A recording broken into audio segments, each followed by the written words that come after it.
नमस्कार दोस्तों। उम्मीद करता हूँ कि आपका दिन बहुत अच्छा बीता होगा और आपकी ज़िंदगी बहुत ही अच्छी चल रही होगी। और परमात्मा से मैं दुआ करूँगा कि आप ऐसे ही सत्संग और भक्ति की बातें समझते रहें और अपने विवेक को हमेशा जगाते रहें और हमेशा उन्नति करते रहें भक्ति मार्ग में।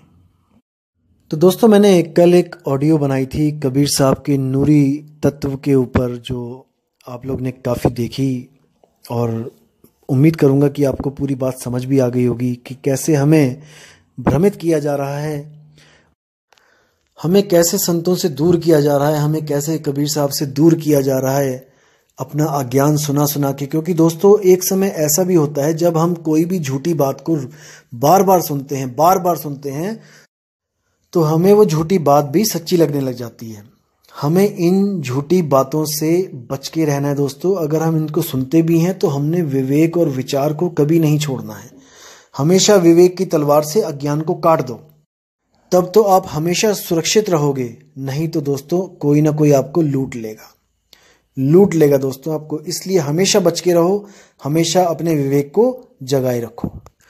तो दोस्तों, आज बात करेंगे सतगुरु कबीर साहब की देह के बारे में कि क्या है उनकी देह। क्योंकि आपको पता है कि संतों ने भी प्रूफ किया है कि वो कभी जन्म मरण में नहीं आते, यानी कि वो कभी माँ के गर्भ में नहीं आते, वो जन्म नहीं लेते और वो अपनी लाश को छोड़ के भी नहीं जाते। तो इसके ऊपर आज हमने कॉन्सेप्ट क्लियर करना है कि कबीर साहब आखिर किस देह से बने हैं, किस तत्व से बने हैं, उनकी देह कैसी है। दोस्तों, सबको आपको बताना चाहूंगा सबसे पहले कि दो चीजें होती हैं, एक होता है देह और एक होता है विदेह, जिसे हम कहते हैं विदेह। दोस्तों, ये एक दूसरे के विपरीत अर्थक होते हैं। जैसे ऊंचाई का उल्टा गहराई, ज्ञान का उल्टा अज्ञान, अंधेरे का उल्टा प्रकाश, ऐसे ही देह का उल्टा विदेह। हमने इस विदेह को आज समझना है दोस्तों कि विदेह होता क्या है। जैसे आपने सुना है, शब्द भी सुने हैं कई, शब्द शब्द सब कोई कहे, वह तो शब्द विदेह, जीवा पे आवे नहीं, निरख परख कर ले। अब ये विदेह क्या चीज है दोस्तों? ये देह से बिल्कुल अलग होता है, देह के बिल्कुल अलग होता है। ये किसी भी तत्व से नहीं बना होता है। इसी को नितत्व कहते हैं, विदेह स्वरूप को। दोस्तों, हम लोग भी विदेह थे, लेकिन हम लोग ने एक भूल करी, अपने विदेह स्वरूप को हम भुलाकर इस देह स्वरूप को धारण करके बैठ गए हैं। बस इतनी सी बात है। अगर ये बात आपके दिमाग में चली गई तो दोस्तों आपके सारे कंसेप्ट क्लियर हो जाएंगे। विदेह स्वरूप प्राप्त करना ही हमारे जीवन का उद्देश्य है। अगर हम विदेह स्वरूप जीते जी प्राप्त नहीं कर पाए तो हमें किसी ना किसी देह में जाना ही पड़ेगा। चाहे वो 84 लाख जूनियां हो, चाहे वो सूक्ष्म देह हो, चाहे वो कारण देह हो, चाहे वो महाकारण केवल हंस देह हो, हमें किसी ना किसी देह को धारण करना ही पड़ेगा। इसलिए कबीर साहब कहते हैं कि जो रास्ता मैं तुम्हें बताता हूं वो रास्ता ऐसा है जिससे तुम बिना किसी देह में गए सीधे डायरेक्ट विदेह स्वरूप को प्राप्त कर लोगे। दोस्तों, ध्यान देना है मैं क्या कहना चाहता हूं। जैसे 10वीं तक जाने के लिए आपको पहली के बाद दूसरी, दूसरी के बाद तीसरी, चौथी, पांचवी, छठी, सातवीं, ऐसे करके आपको क्लासें पार करनी पड़ती हैं। एक क्लास का आधार, अगली क्लास का आधार पिछली क्लास होती है। जब पिछली पार होगी तभी आप आगे जा सकते हो, अन्यथा आप उसी क्लास में हर साल आपको घूम के आना पड़ेगा।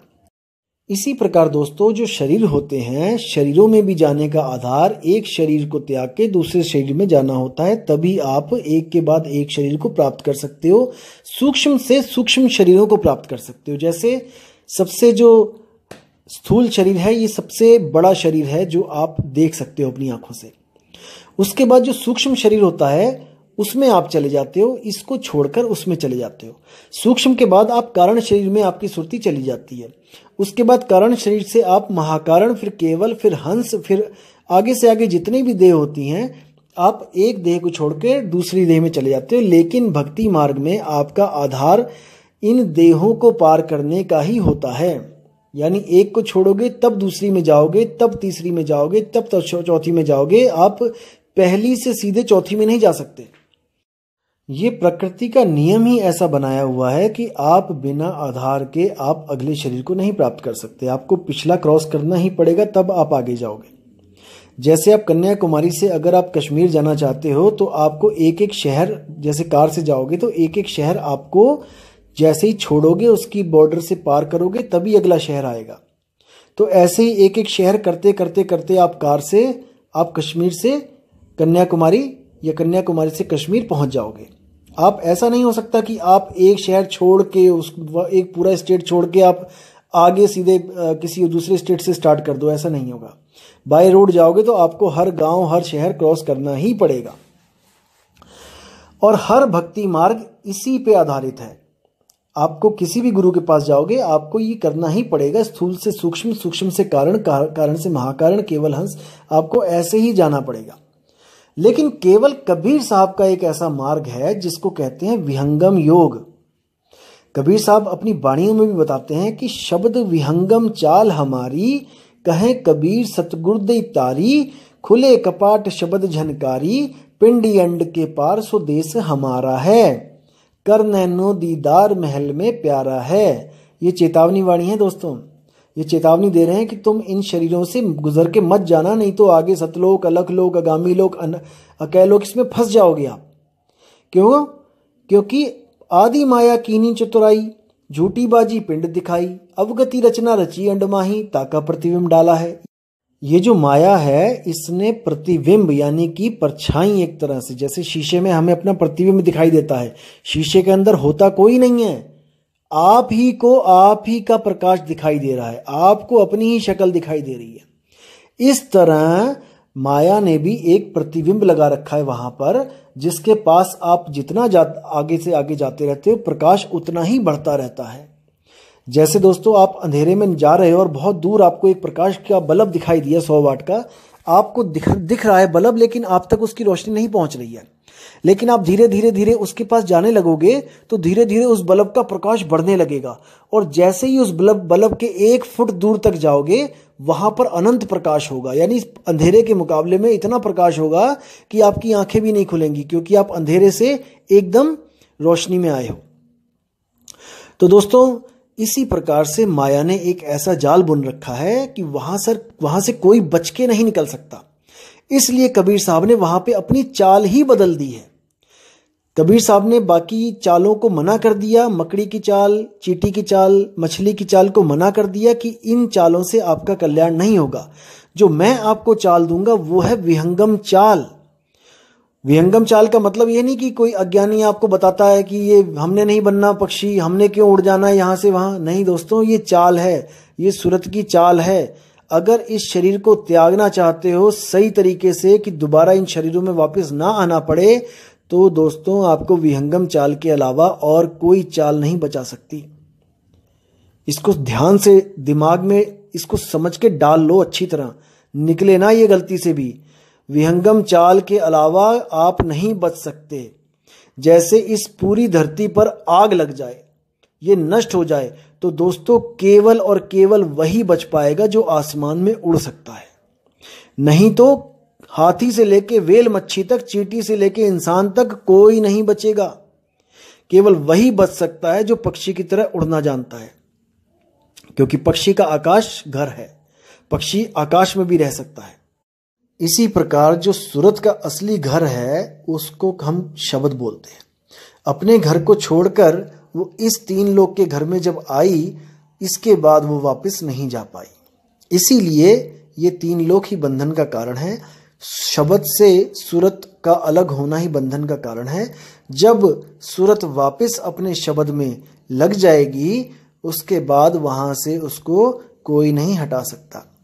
अब कुछ लोगों के मन में संशय आएगा कि अगर वो वहां जा रही है, सूरत शब्द को में समा रही है या वहां पर अगर जुड़ रही है, तो वो कल को उससे अलग भी हो सकती है। ये भी आपके दिमाग में सवाल आएगा। दोस्तों ऐसा नहीं है। ये जो सूरत है ये बहुत सयानी है। कैसे? जैसे आपको कभी किसी कूलर या फ्रिज से करंट लग जाए और बहुत भयानक करंट लगे और आप उछल के गिर के उधर दूसरी साइड पड़ो, तो दोस्तों याद रखना अगली बार आप बच बच के निकलोगे वहां से। ये गुण है सूरत का। अगर सूरत को पता लग जाए कि मैं यहां फंसी हुई थी और इतने जन्मों से मैं फंसी हुई हूं, दोस्तों गलती से भी दोबारा इधर को मुंह नहीं करेगी। दूध का जला छाछ भी फूक फूक के पीता है, इसको ध्यान रखना दोस्तों। एक बार अगर इसको रास्ता मिल जाए ना निकलने का, ये गलती से भी दोबारा इस तरफ मुंह नहीं करेगी। इसीलिए साहिब कहते हैं कि हंसा तू तो सबल था, हल्की तेरी चाल, रंग कुरंगी पड़ गया ताते हुआ बुरा हाल। कि हे हंसा तू पहले विदेश रूप में था, लेकिन गलती से तूने अपने उस स्वरूप को भूल गया और तुम इस दुनिया में आए और तब से एक बार भी वापस नहीं जा पाए। अगर तुम वहां पे अपने विदेश रूप को दोबारा प्राप्त कर लो तो तुम्हें इस देह की कोई जरूरत नहीं पड़ेगी। यह है सतगुरु कबीर साहब के विदेश रूप का ज्ञान। और सतगुरु कबीर साहब स्वयं विदेश रूप हैं, वो किसी तत्व से नहीं बने होते हैं। जब धर्मदास जी ने उनसे पूछा कि महाराज आप भोजन कर लो, आप सत्संग कर रहे हो इतनी देर से, भोजन प्रसादी कर लो, समय हो गया है, तो उस कबीर साहब ने क्या बोला कि हे धर्मदास, मैं ये वाला भोजन नहीं करता हूँ, मेरा भोजन कुछ और है। तब वो कहते कि भाई ऐसा कैसा शरीर है आपका, ब्रह्मा विष्णु महेश तक भोजन करते हैं, सब करते हैं, आप क्यों भोजन नहीं करते हो? तब उन्होंने कहा कि मेरी जो आपको देह दिखाई दे रही है वो केवल प्रकाश की देह है, नूरी प्रकाश की। नूरी को नूर कहते हैं, प्रकाश कहते हैं, प्रकाश की देह है। जैसे आप देखोगे कि बारिश की बूंदें जब हो रही होती हैं या फिर हो चुकी होती हैं तो एक इंद्रधनुष निकल आता है। वो इंद्रधनुष देखने में लगेगा आपको कि 7 रंग की देह है कोई, लेकिन दोस्तों वो होता क्या है, एक ही प्रकाश की किरण जब बारिश की बूंद के अंदर से निकलती है तो आप देखेंगे तो वो 7 रंग में बदल जाती है। एक ही प्रकाश की जो धारा है, किरण है, वही 7 रूप में 7 कलर्स में फैल जाती है और इंद्रधनुष का निर्माण करती है। तो वहां पर धनुष है नहीं। अगर आप हेलीकॉप्टर लेके जाओगे वहां पे इंद्रधनुष को ढूंढने तो आपको वो मिलेगा नहीं। वो प्रकाश के द्वारा ही प्रकट हुआ है और प्रकाश के द्वारा ही वो गुप्त कर दिया जाएगा। इसी तरह धर्मदास जी को उन्होंने बोला कि मेरी ये देह नहीं है, ये प्रकाश की देह है, नूरी देह है, लेकिन केवल तुम्हें दिख रही है, ये है नहीं असल में। तब उन्होंने कहा कि फिर आप क्या हो, आपका अस्तित्व क्या है? तो उन्होंने कहा मैं विदेही हूं। तब धर्मदास जी ने पूछा था कि दिसे देही कहो विदेही, ऐसे कैसे हो सकता है? तब वहां पर कबीर साहब ने अपना भेद बताया था कि मैं विदेही हूं और ये प्रकाश की देह केवल दिखने में आ रही है। इसीलिए 52 कसनियों से कबीर साहब बचे। 52 बार मारा गया उनको, लेकिन वो बचे। तो दोस्तों इसको अच्छी तरह दिमाग में समझ लो, डाल लो इसको कि वो किसी नूरी देह के नहीं थे कि जो इतने लाखों करोड़ों साल के बाद खत्म हो जाएगा और यहाँ पर 120 साल में ही बूढ़े हो गए वो। अगर 1-2 साल और रहते तो वो देह भी पड़ी होती, कहीं मर गई होती वो तो। जब बच्चे से बूढ़े हो गए तो बूढ़े से मरने में कितना टाइम लगता है। तो दोस्तों इन भ्रम को अपने दिमाग से निकाल देना है और कबीर साहब को दोबारा से अपने मन में स्थान दीजिए। मैं एक एक वाणी क्लियर करूंगा साहिब की, वो क्या बोल रहे हैं, और अज्ञानियों से हमेशा दूरी बना के रखें और इन पाखंडी गुरुओं से हमेशा बच के रहें जो आपकी जो श्रद्धा का गलत फायदा उठाते हैं, आपको पत्थरों को पुजवा देते हैं, आपको गंगा नदी में डुबकियां लगवा देते हैं। दोस्तों मैं अभी हरिद्वार गया हुआ था, वहाँ पर एक औरत आई हुई थी और अपने गुरुजी के साथ आई हुई थी। 5 औरतें एक साथ नहाने लगी। दोस्तों इतना तेज फ्लड आया वहाँ पे, जो नदी चल रही थी, एक उसी वक्त पैर फिसला और निकल गई और उसको कोई बचा भी नहीं पाया, इतनी भारी थी कि उसको पता ही नहीं लगा कि गई कहाँ। तो दोस्तों ऐसा नहीं करना है। ये जो गंगा है, जो असल में गंगा बोला गया है, ये हमारी देह के अंदर ही है, ये बाहर की गंगा नहीं है दोस्तों। और जैसे बताया गया है कि इतने बड़े बड़े ग्रंथ लिखे गए हैं, महाभारत लिखी गई है, रामायण लिखी गई है, दोस्तों इनके बनाने का मकसद कुछ और था। ये लोगों के आचरण को ऊंचा करने के लिए बनाई गई थी। पुरुषोत्तम राम को जैसे एक आचरण वाला पुरुष बनाया गया था, पुरुषोत्तम बनाया गया था कि लोग उसके आचरण को अपनाएं। लेकिन हम लोग ने क्या किया, आचरण तो हमारा रावण वाला ही है, लेकिन हमने राम की पूजा करनी स्टार्ट कर दी। दोस्तों बस गलती यहीं पे करी है। ये जितने भी नाम हैं, ये इनका कोई मतलब होता है दोस्तों, ऐसे ही नहीं रखे गए हैं। जैसे शिव का जो नाम है, अब देखो शिव में ई की जो मात्रा है वो ईश्वर का संकेत करती है। अगर वो ई की मात्रा हटा दी जाए तो क्या रह जाता है दोस्तों? शव। शव क्या है? हमारा ये शरीर ही तो है। जब इसी शरीर में सुरत रूपी ईश्वर उतरता है तब वो शिव कहलाता है दोस्तों। अगर वो सुरत निकल जाए बाहर तो वो शव बन जाता है। इसी तरह दुर्गा। दुर्गा का क्या मतलब होता है? दुर्ग। दुर्ग यानी एक महल, एक किला। दुर्ग आ यानी कि किले में आ, बाहर मत भटक ऐ जीव, बाहर परमात्मा नहीं मिलेगा, बाहर तुझे देवी देवता भी नहीं मिलेंगे। अगर दुर्गा को भी प्राप्त करना है तो वो हमारे कंठ चक्र में विराजमान है। इस दुर्ग में आ यानी इस शरीर की तरफ आ, साधना कर। अब देखिए ब्रह्मा जो है वो क्या है? ब्रह्म आ। अगर आप ब्रह्म के करीब आते हो तब आप ब्रह्मा को प्राप्त कर सकते हो। ब्रह्म की तरफ आ, और ब्रह्म कहाँ है? हमारी देह में ही तो ब्रह्म है। अब कहते हैं शंकर। शंकर का क्या मतलब है? संकर, संग कर। संग यानी कि साथ, कर यानी कि करो, साथ करो। किसका? योग का। जब आप किसी का साथ करते हो तो आप एक से दो होते हो और उसको योग कहा जाता है। संकर, योग कर। देखो आप शंकर जी भी योग कर रहे हैं। उसके बाद कहते हैं विष्णु। विष्णु का क्या मतलब है? जो पूरे विश्व में अणु अणु यानी हर एक अणु में जो व्याप्त है वही विष्णु है। कोई पत्थर की मूर्ति नहीं है, 4 हाथ वाली और गदाधारी की आप उसकी पूजा कर रहे हो। इसी तरह दोस्तों भगवान को क्या बोला गया है? भगवान 5 अक्षरों का मेल है। भ, ग, व, आ और न। भा से भूमि, गा से गगन, वा से वायु, आ से अगन, ना से नीर। यही भगवान का असली रूप है। और जो भी इन 5 तत्वों से बना है वो भगवान ही है। वो भगवान ही है दोस्तों। आप भी भगवान ही हो। आप भी इस सृष्टि को चलाने में उतने ही मददगार हो जितना लोग कहते हैं कि भगवान दुनिया चला रहा है। अगर आप बच्चे पैदा करना बंद कर दो दोस्तों, ये दुनिया खत्म हो जाएगी।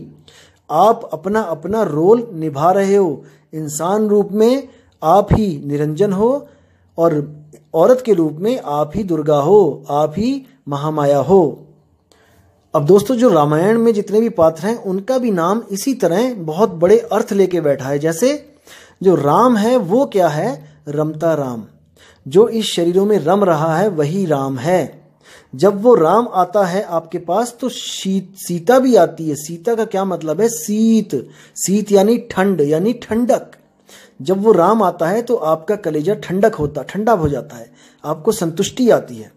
और जो लक्ष्मण है वो क्या है? लक्ष्मण। अपने मन पर लक्ष्य रखो।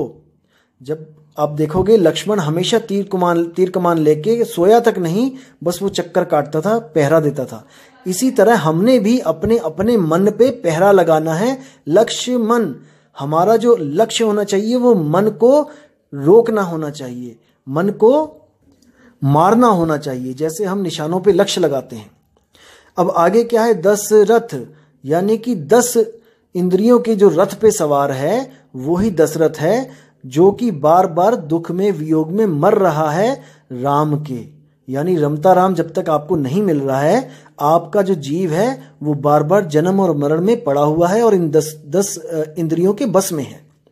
अब क्या है? हनुमान। हनुमान का क्या मतलब है? हनुम यानी कि हनन करना, मान यानी अपने अहंकार का। हनुमान की तरह सेवक बनना है। हनुमान बहुत बड़े बजरंगी जिसको कहते हैं बहुत ताकतवर थे, लेकिन राम के आगे ऐसे दीन होते थे कि उनसे बड़ा कोई सेवादार नहीं है, चरणों की धूल है।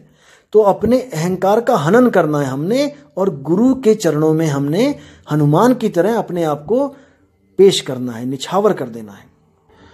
अब विभीषण मतलब क्या है? विभीषण का मतलब है वी से विवेक और भीषण यानी कि बहुत ज्यादा। दोस्तों राक्षसों के पास रहता हुआ भी वो इतना विवेकी था कि उसने राक्षसों का साथ नहीं दिया और अपने राक्षसों से अलग भगवान का साथ दिया। इतना विवेकी था, इसीलिए उसका नाम विभीषण था। अब दोस्तों रावण क्या था? रा से राक्षस और वन से जंगल। वन का मतलब जंगल। जंगल क्या? ये शरीर हमारा। इसी शरीर में, इसी शरीर रूपी जंगल में एक राक्षस रहता है जिसको हम मन कहते हैं।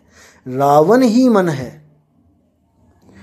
और मन के पास जो 10 हथियार हैं, जो 10 शीश हैं, वो क्या हैं? हमारी 10 इंद्रियां। इन्हीं 10 इंद्रियों के चक्कर में वो हर जीव को उलझा के बैठा हुआ है यहाँ पे।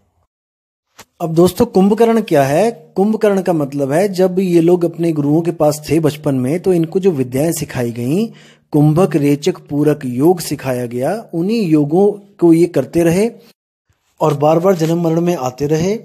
कुंभी नरक रूपी गर्भ में बार बार उल्टे लटकते रहे, इसीलिए इनका नाम कुंभकर्ण पड़ा।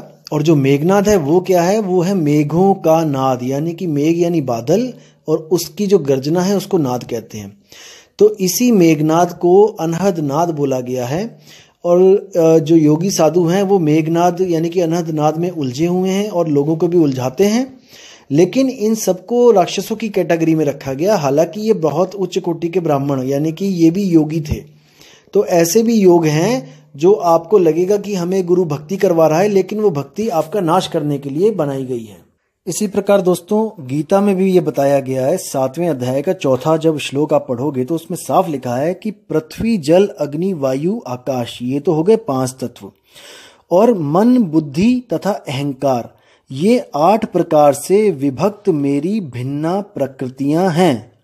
यानी कि ये सब मेरे द्वारा ही उत्पन्न किया हुआ है, यानी कि ये सब अनादि नहीं है, ये प्रकृतियां हैं। जब शब्द से सूरत अलग हुई उसके बाद ही ये सब अस्तित्व में आए।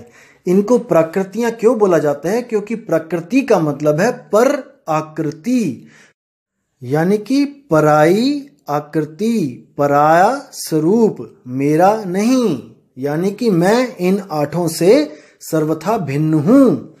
किस किस से? पृथ्वी जल अग्नि वायु आकाश मन बुद्धि और अहंकार, इन 8 से मैं अलग हूं, मैं एक जीव हूं, जिसके बारे में आपको अगला ही जो श्लोक बताएगा 7वें अध्याय का जो 5वां श्लोक है उसमें बड़ा अच्छा बताया गया इसके बारे में कि हे महाबाहु अर्जुन, इनके अतिरिक्त मेरी एक अन्य पराशक्ति है जो उन जीवों से युक्त है जो इस भौतिक अपरा प्रकृति के साधनों का विदोहन कर रहे हैं। यानी कि उन जीवों के बारे में बताया जा रहा है जिसको हम अविनाशी जीव कहते हैं। जीव का मतलब होता है जो सदा सदा जीवित रहे, उसको जीव बोला जाता है, जो सर्वथा मन बुद्धि अहंकार और 5 तत्वों से न्यारा है। उसी जीव के कारण ये मन चल रहा है। ये मन की अपनी हैसियत नहीं कि ये आपसे कुछ करे, ये हमेशा जीव से ही शक्ति लेता है और अपनी इच्छाओं को प्रकट करता है। ये मन ही काल है जिसने जीवों को उलझाया हुआ है। जब तक आप जीव और मन को अलग अलग नहीं कर पाओगे, जब तक आपकी मुक्ति संभव नहीं है, क्योंकि आपने अपनी आकृति को, अपने स्वरूप को भूल के पर आकृति को ग्रहण कर लिया है। मन भी पराया है, माया भी पराई है। लेकिन ये उसी प्रकार है दोस्तों, जैसे अध्याय 2 में बोला गया था कि लोग आत्मा के बारे में बताने पर भी आत्मा के बारे में समझ नहीं पाएंगे कि वो कैसा है, क्या है। इसीलिए 7वें अध्याय के 3रे श्लोक में साफ साफ बोला गया कि कई हजार मनुष्यों में से कोई एक इस प्रकार की सिद्धि के लिए प्रयत्नशील होता है। यानी कि अपने स्वरूप को जानने के लिए करोड़ों अरबों में से कोई एक बंदा प्रयत्नशील होता है और बहुत ही उच्च विवेक होने के कारण वो इन बातों को समझ पाता है। और दोस्तों जो मैंने अभी बताया यही परम ज्ञान है, क्योंकि इसी अध्याय में 7वें अध्याय का जो 2रा श्लोक है उसमें अर्जुन को साफ साफ बोल दिया गया कि अब जो मैं तुम्हें ज्ञान देने जा रहा हूं वो पूर्णतया व्यवहारिक और दिव्य ज्ञान है।